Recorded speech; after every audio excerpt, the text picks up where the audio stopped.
Moving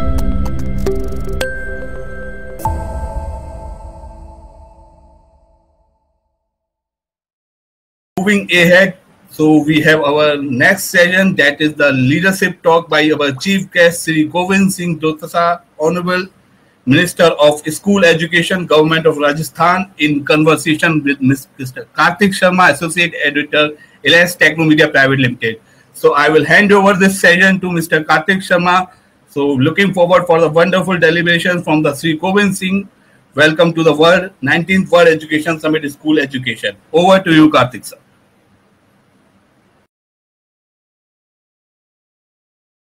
मैं Kartik Sharma, associate editor, digital learning magazine, Elets media. आज जो शख्सियत हमारे बीच में वे परिचय की मोहताज तो नहीं है, परंतु आप सबने कि किस प्रकार क्षेत्रफल की दृष्टि का सबसे बड़ा राज्य, गांवों और ढाणियों, अनगिनत गांवों और ढाणियों से भरा हुआ राज्य, लाखों स्कूलों, सरकारी स्कूलों की मौजूदगी वाला राज्य, किस प्रकार आज शिक्षा के क्षेत्र में मूलभूत विकास कर रहा है और उन्नति के पथ पे चल रहा है।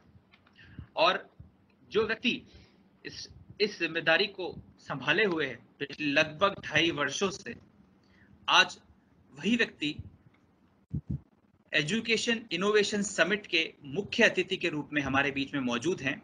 ये हमारा सौभाग्य है। मैं स्वागत करना चाहूंगा श्री गोविंद सिंह जी डोटासरा साहब का, राजस्थान के शिक्षा मंत्री। सर, आपका बहुत बहुत स्वागत है। नमस्कार, धन्यवाद। डोटासरा जी 2008 से सीकर जिले के लक्ष्मणगढ़ कॉन्स्टिट्यूएंसी से एमएलए हैं और वर्तमान सरकार में शिक्षा मंत्री हैं। राजस्थान के स्कूलों में आज जो काया पलट हो रही है, राजस्थान के स्कूली छात्र छात्राओं में जो आज उत्साह है, उसका बहुत बड़ा कारण गोविंद सिंह जी डोटासरा का जो विजन है वह है। और ये विजन आने का एक बहुत बड़ा ही कारण है कि गोविंद सिंह जी डोटासरा साहब खुद शिक्षक बैकग्राउंड से आते हैं। उनके परिवार में अधिकतर लोग शिक्षक रहे हैं। शिक्षा की मूलभूत समस्याओं को, शिक्षा की मूलभूत सारे इश्यूज को वो समझते हैं और उसी कारण आज उनका विजन शिक्षा को मूलभूत रूप से उन्नति के पथ पे लाने का रहा है। और इसलिए आज हम उसी पे चर्चा करेंगे कि किस प्रकार गोविंद सिंह जी डोटासरा साहब, माननीय शिक्षा मंत्री राजस्थान सरकार, राजस्थान को शिक्षा के क्षेत्र में आगे लेकर जा रहे हैं। सर, मैं आपसे पहला सवाल ये पूछना चाहता हूँ कि प्रदेश के शिक्षा मंत्री के रूप में लगभग 2.5 वर्षों से शिक्षा मंत्री हैं राज्य में, आप कुछ ऐसे कार्य बताएं जो आपके दिल के काफी करीब रहे हों और उन कार्यों से राजस्थान के शिक्षा के क्षेत्र में गुणात्मक सुधार हुए हों। ये हम आपसे जानना चाहेंगे सबसे पहले। सर जी, सबसे पहले तो आपका धन्यवाद कि आपने हम लोगों के विचार जानने के लिए ये वेबिनार आयोजित की है। मैं समझता हूँ कि 2.5 साल पहले जब मुझे यहाँ पर शिक्षा मंत्री का दायित्व मिला राजस्थान में, जब हमारी सरकार बनी जनता के आशीर्वाद से, तो सबसे पहले मेरे मन में, क्योंकि मैं एक शिक्षक परिवार से आता हूँ, मेरे पिताजी भी शिक्षक हैं, परिवार में अन्य लोग भी सरकारी शिक्षा में हैं, तो मेरे ये था कि 70 साल की आज़ादी के बाद में भी हम लोग हमारे बच्चों को, गरीब के बच्चों को इंग्लिश मीडियम जो आज की आवश्यकता है उसकी शिक्षा हम क्यों नहीं दे पा रहे हैं। प्राइवेट स्कूलों में उनको जाना पड़ता है और मन मसोच के रह जाते हैं क्योंकि उनके पास में धन नहीं होता है, पैसा नहीं होता है गरीब के पास में। तो हमने सबसे पहले ये तय किया कि हम मॉडल के रूप में जिलों के अंदर, एक जिलों में 33 जिलों में 33 महात्मा गांधी जी की 150वीं जयंती के उपलक्ष्य में उनके नाम से इंग्लिश मीडियम स्कूल खोले और 11,000 से ज्यादा बच्चे उसमें एडमिशन लिए और फ्री में हमने इंग्लिश मीडियम में एजुकेशन दी। और दूसरे साल में जब हम लोग आए तो हमने प्रत्येक ब्लॉक में, जिसमें हमारा विवेकानंद मॉडल स्कूल जो केंद्र की योजना के तहत सीबीएसई का पाठ्यक्रम पढ़ाता है, वो जिन ब्लॉकों में नहीं है, उसके अलावा जितने भी 167 प्लस 1 168 ब्लॉक ऐसे थे जिनमें इंग्लिश मीडियम स्कूल हमने खोला। बाकी के जितने हमारे ब्लॉक हैं 400 में से, उसमें से 134 में विवेकानंद मॉडल इंग्लिश स्कूल पहले से था। तो मैं समझता हूँ कि सभी ब्लॉकों को हमने टच किया और 65,000 के लगभग हमने इंग्लिश मीडियम में एडमिशन बच्चों के लिए, और वो बच्चे थे जो 1 लाख रुपए, 50,000 रुपए से लेकर के 1 लाख रुपए तक वार्षिक फीस वो प्राइवेट स्कूलों में मजबूरी में चुकाते थे, क्योंकि उनको अपने बच्चे के भविष्य बनाने के लिए, उनको अच्छी क्वालिटी की एजुकेशन देने के लिए, इंग्लिश मीडियम में पढ़ाने के लिए, जो उनके सपने थे उसको पूरा करने के लिए वो लोग बाग बाहर पैसे देते थे प्राइवेट स्कूलों में। उसको हमने ठीक किया और अब की बार मुख्यमंत्री जी से हमने बजट में घोषणा करवाई कि हम आगामी 2 सालों में 5,000 महात्मा गांधी इंग्लिश मीडियम स्कूल खोलेंगे, जिससे आने वाले समय में जो गरीब का बेटा है, जो मजदूर का बेटा है, जो मध्यम वर्ग के लोग हैं, वो भी इंग्लिश मीडियम हमारी सरकारी शिक्षा के माध्यम से प्राप्त कर सकें और निःशुल्क प्राप्त कर सकें। ये सपना हमारा था, जो उस दिशा में हम लोग आगे बढ़ रहे हैं। और आज मुझे पता लगा कि जयपुर में 2 स्कूल इंग्लिश मीडियम में है, एक में 11,000 की वेटिंग है, एक में 13,000 की वेटिंग है। तो आप समझ सकते हैं कि हमारे इंग्लिश मीडियम स्कूलों का कितना क्रेज है। और पूरे राजस्थान में जो 200 स्कूलें चल रही हैं, मैं समझता हूं उसमें सब में कहीं 200 की, कहीं 300 की, कहीं 500 की, कहीं 700 की वेटिंग है, कि लोग ये चाहते हैं कि इंग्लिश सरकारी जो Mahatma Gandhi English medium school Rajasthan सरकार की है उसमें हम लोग पढ़ाएं, वहां पर अच्छी पढ़ाई होती है। हमने एक अलग से केडर इनका बनाने का काम किया है। इंटरव्यू के माध्यम से 6 लोग जो विशेषज्ञ हैं उनके द्वारा इन अध्यापकों का और प्रिंसिपल्स का चयन किया गया है। और 8वीं तक की स्कूल भी है तो उसमें सीनियर का प्रिंसिपल हमारे द्वारा दिया गया है, जिससे वो ऑटोमेटिक क्रमोन्नत होती जाएगी। अगर आज वो 8वीं तक की स्कूल है तो वो ऑटोमेटिक 9, 10, 11, 12 में क्रमोन्नत होगी और वो बच्चा अपना भविष्य बना सकेगा। दूसरा, मैं समझता हूं कि शिक्षक को मोटिवेट करना बहुत जरूरी है, क्योंकि एक शिक्षक ही ऐसा है जो बच्चे का सर्वांगीण विकास कर सकता है, उसमें संस्कार दे सकता है, उसमें एजुकेशन दे सकता है। तो जब मैं शिक्षा मंत्री बना तब स्टेट में पूरे में 40-50 लोगों को पुरस्कार शिक्षक किया जाता था, जो कोई राज्यपाल से या महामहिम राष्ट्रपति महोदय से शिक्षित होते थे। मैंने सबसे पहले 4 लाख के इस कैडर में अगर हम 40 लोगों को सम्मानित कर रहे हैं तो मैं समझता हूँ ये काफी नहीं था, उससे मोटिवेशन नहीं मिलता था शिक्षक को।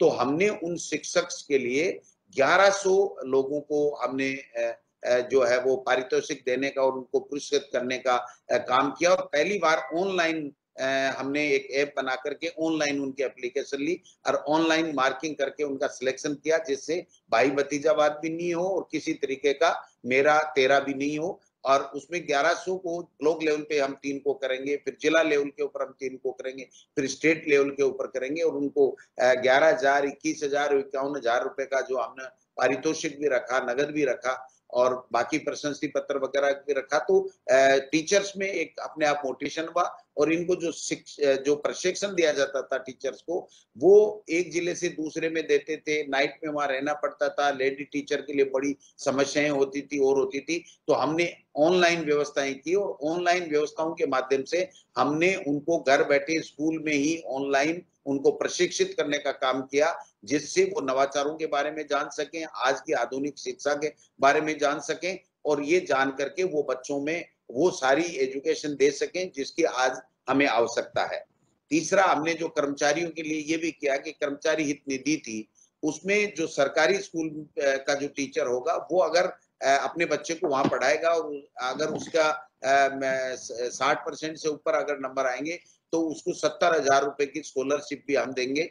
और भी कई इसमें अगर कहीं एक्सीडेंट हो गया या और कोई बात होगी तो उनको भी हमने प्रोत्साहन देने का काम किया। जब मैंने कार्यभार संभाला तो मैंने देखा कि विभागीय जांच के नाम से 13,000 एप्लीकेशनें, परिवेदनाएं पेंडिंग पड़ी थी, जो 10, 12, 11 सालों से थी। मैंने उसके लिए कैंप लगवाए और हमने कैंप लगवा करके तमाम जो संभाग स्तर के ऊपर भेज करके और उनको जीरो किया। 13,000 जो परिवेदनाएं टीचर्स की थी जो बार बार चक्कर लगाते थे उनको लिए किया। और हमने हमारे साला दर्पण के ऊपर ये व्यवस्था की कि आज के बाद में अगर किसी को भी कोई प्रॉब्लम है तो अपनी शिकायत ऑनलाइन के माध्यम से करे। अगर टीचर्स के ट्रांसफर भी करने हैं तो हम घर बैठे उसके आवेदन ले रहे हैं, उसको कहीं इधर उधर नहीं करना पड़ेगा, ऑनलाइन से वो अपना जो है वो ट्रांसफर के लिए एप्लीकेशन दे सकता है। उसकी एसीपी की है, पदोन्नति की है, कोई भी समस्या है तो उसको भी वो ऑनलाइन करे। और ऑनलाइन में भी ये है कि पहले जिसने अपनी समस्या रजिस्टर्ड की है उसको हम पहले जो है वो निस्तारित करेंगे और उसके बाद में हम आगे चलेंगे। तो इससे भी हमको बहुत फायदा मिला।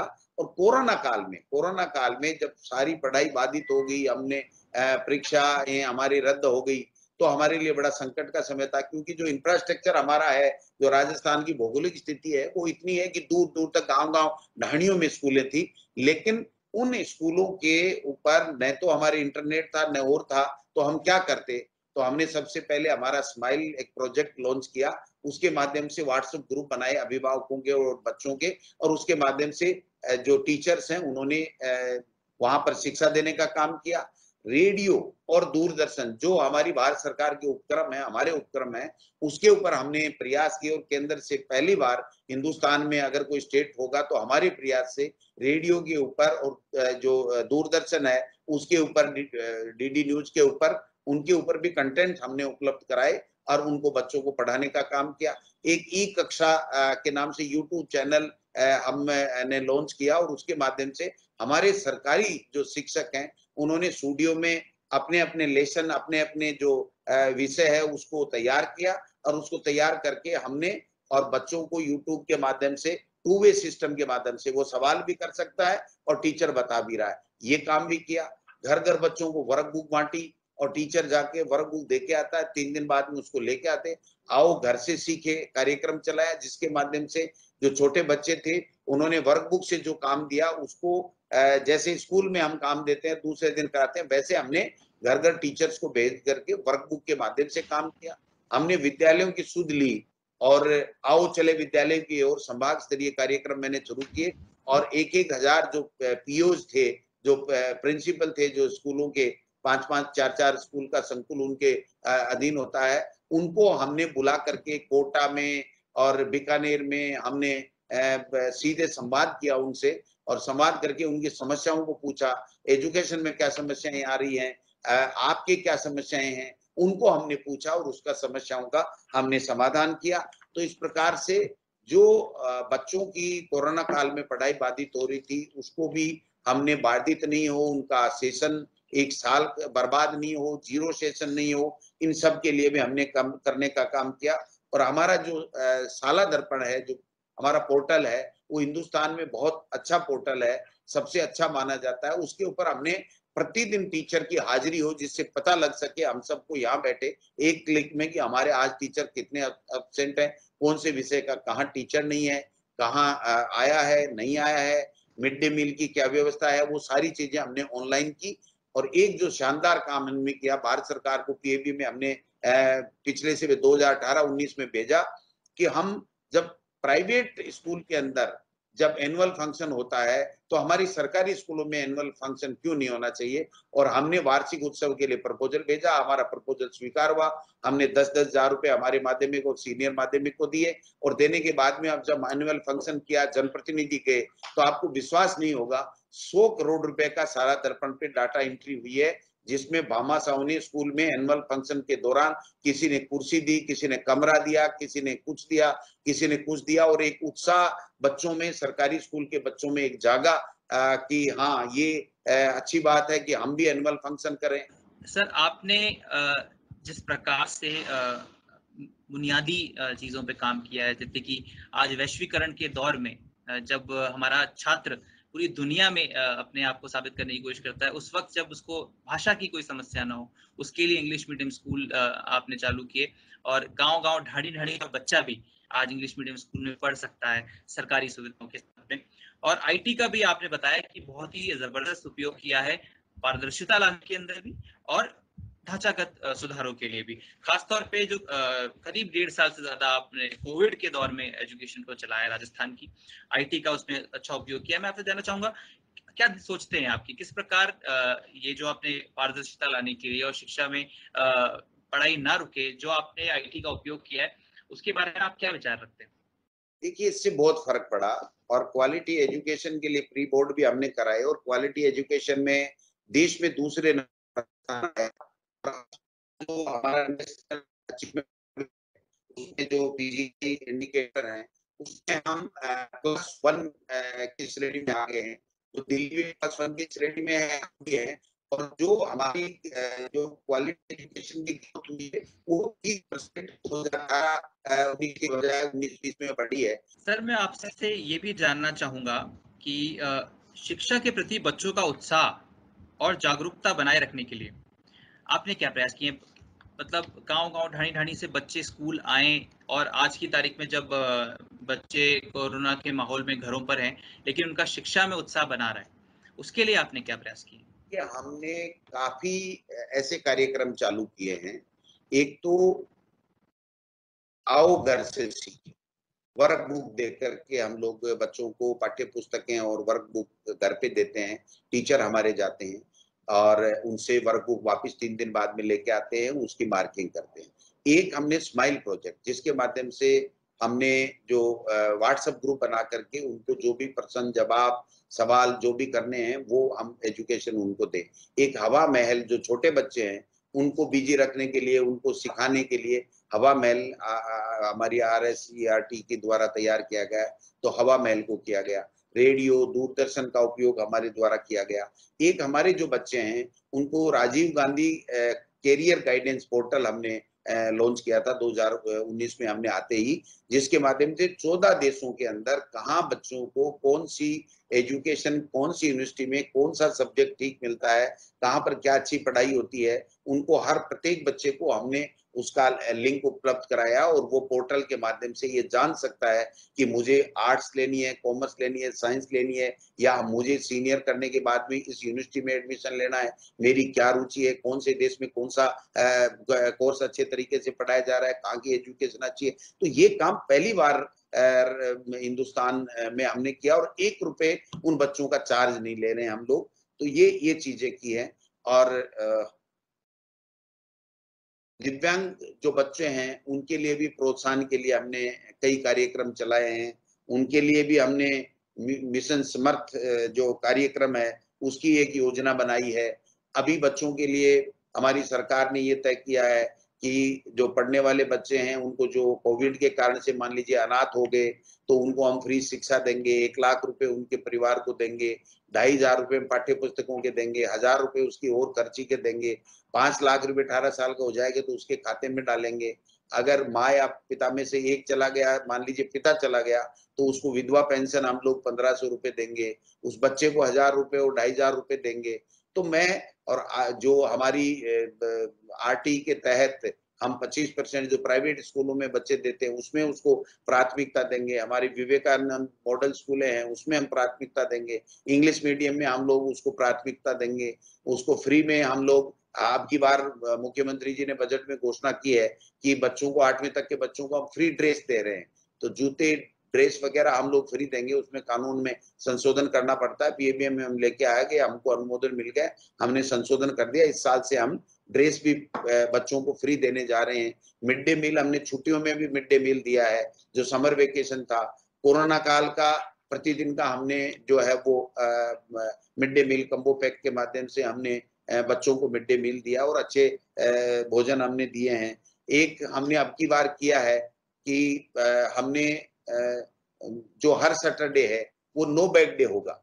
नो बैग डे का मतलब है वो बस्ता लेके नहीं आना है, उसमें घर जैसा माहौल होगा और बाकी चीजें स्पोकन है, इंग्लिश स्पोकन है, या और कोई खेल-खेल में किसी चीज को सिखाना है, दूसरी चीजें हैं वो हम सिखाएंगे। एक हमने हिंदुस्तान में कहीं नहीं किया, भारत सरकार बार-बार कहती थी बस्ते का बोझ कम करो, छोटे बच्चों का, किसी ने नहीं किया। राजस्थान में पहली बार जो जी, जी। बस्ते का बोझ कम करने का, जो पहले से 5वीं लेकर के बस्ते का बोझ कम नहीं कर पा रहा था कोई स्टेट, हमने पहली बार प्रयोग किया और एक NGO के साथ मिलकर के हमने 5 किलो 800 ग्राम का जो बस्ता था, उसको हमने 2 किलो 300 ग्राम का बस्ता किया। 5 बुक्स को जोड़ करके हमने एक बुक बनाई, पार्ट 1, पार्ट 2, पार्ट 3, पार्ट 4, यानी उसका कैलेंडर अलग से स्थापित किया कि 2 महीने में ये पार्ट 1 पढ़ाएंगे, तो 5 जो बुक्स हैं वो सारी के चैप्टर उसमें जितने जितने पढ़ा सकते हैं 2 महीने में वो आ गए, फिर दूसरे में आ गए। तो बस्ते का बोझ भी हमने कम किया, बाल समय हमने की, एनुअल फंक्शन हमने किया, खेल के लिए पैसा हमने दिया, इंफ्रास्ट्रक्चर में 1580 करोड़ रुपए पहले साल में हमने दिया, गांव-गांव में स्कूलों में नए भवन बन रहे हैं, उसके लिए हमने किया।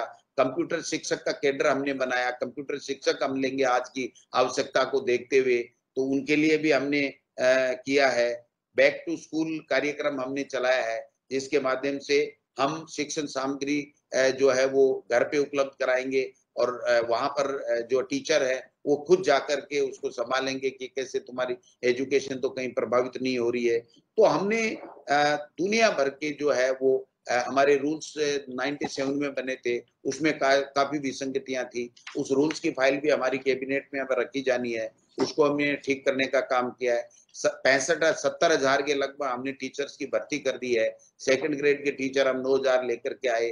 5,000 जो हमारे व्याख्याताओं की भर्ती हमने की है। हमारे 26,000 के लगभग थर्ड ग्रेड की भर्ती हमने की है। हमारे हेडमास्टर 1100 थे, उनकी भर्ती की है। अभी 31,000 की भर्ती हमने थर्ड ग्रेड टीचर्स की निकाली है। 3,000 की व्याख्याता की भर्ती हमने निकालने वाले हैं।